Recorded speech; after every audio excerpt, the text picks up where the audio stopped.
outside. Haley on that outside line, top of 3. He's got some help with him. My God, oh, into the wall they go. The 11 now also caught up in it.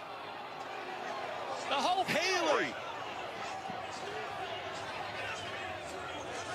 The 3 of Austin Dillon squeezes through. He is in front. And look at virtually the only car to clear it. Unbelievable. Unbelievable.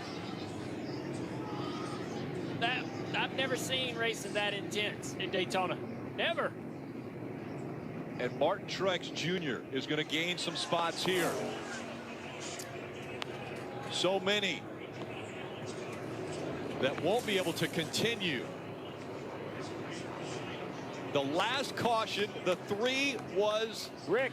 As I look out the window, and it's starting to rain. It is raining right here. The heavy rain has moved over the grandstands. As we sat here looking out the window, it became clear. My goodness, Austin Dillon. Oh my God. There's his dad